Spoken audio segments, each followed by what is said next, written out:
Meantime, President Trump says the United Arab Emirates and Israel will establish diplomatic ties.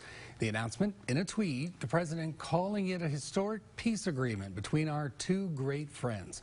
This peace deal stops a planned annexation of occupied land sought by Palestinians.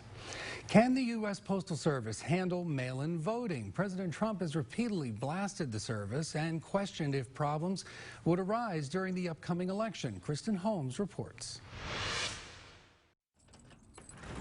New concerns tonight over how the U.S. Postal Service will handle the 2020 election. The current issues at the post office alarm every American. The Postal Service warning in a letter to the state of Washington that despite a large influx of mail-in voting across the country this year, the agency would not adjust delivery standards to accommodate the state, urging Washington to use more expensive first-class mail to make sure the ballots are prioritized or risk that voters will not receive their ballots in time to return them by mail. The Postmaster General is saying we should triple the rate of cost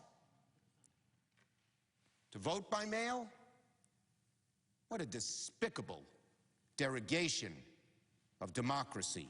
The Postal Service defended the letter as standard practice, saying in a statement to CNN that the agency has been recommending that election officials use first-class mail for years.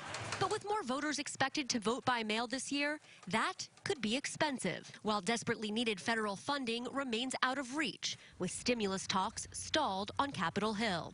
The new Postmaster General, Louis DeJoy, a Trump fundraiser and ally, appointed to the position in May, has made drastic changes to the post office, making major changes in leadership and instituting cost cuts that some workers say have slowed delivery. Critics worry it's a deliberate attempt to sabotage vote by mail ahead of the election. Let me be clear that with regard to election mail, the Postal Service and I are fully committed to fulfilling our role in the electoral process. The notion that I would ever make decisions concerning the Postal Service at the direction of the President or anyone else in the administration is wholly off base. Democrats also calling for the USPS Inspector General to look into DeJoy's finances. New financial disclosures obtained by CNN show DeJoy apparently did not divest millions in stock from his former company, a current Postal Service contractor, and that he holds stock options in major USPS customer, Amazon. The Postal Service says he has followed all the ethics requirements, but the financial arrangements are sure to bring more questions.